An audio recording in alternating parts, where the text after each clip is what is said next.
मैं बहुत ही सम्मानित महसूस कर रहा हूँ, बहुत प्रसन्न हूँ और मेरे काम को, मेरी साधना को आज गवर्नमेंट ने, भारत सरकार ने एक उसका सिला मुझे दिया।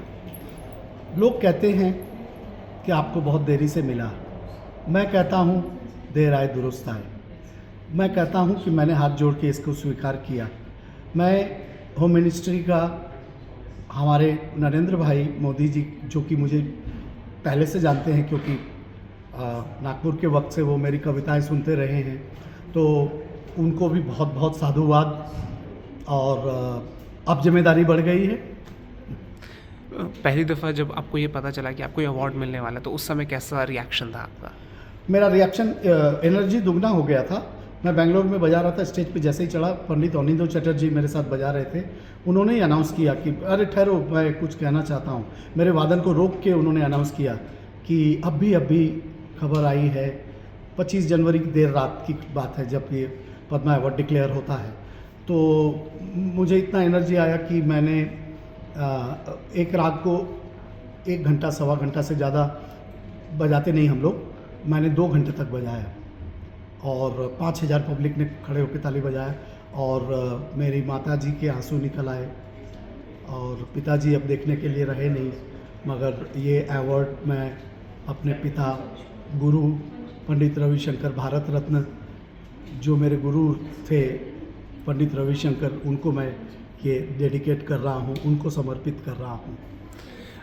आपकी इतनी लंबी यात्रा रही है, उस यात्रा को आज एक नया मुकाम मिला है इस सम्मान के ज़रिए, तो उस यात्रा को आज किस तरीके से आप याद करते हैं?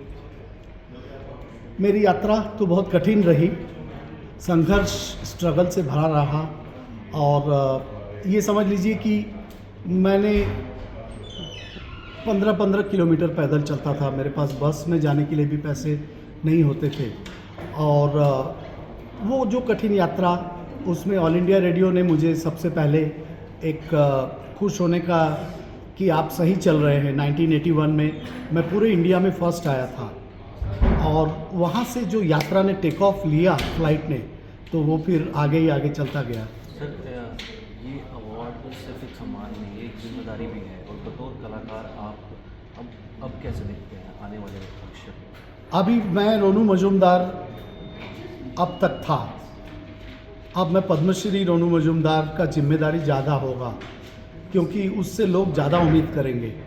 तो अब मेरी अभ्यास, मेरी सोच, मेरा काम और बढ़ गया। तो अब मुझे ऐसा काम करना पड़ेगा, ऐसी शिक्षा देनी पड़ेगी, ऐसे समाज को मुझे बताना पड़ेगा कि हाँ, ये पद्मश्री रोनू मजूमदार बांसुरी के बादशाह ये है। अब तक रोनू मजूमदार बांसुरी का बादशाह, फ्लूट विजार्ड रोनू मजूमदार, अब पद्मश्री रोनू मजूमदार की जिम्मेदारी ज़्यादा है।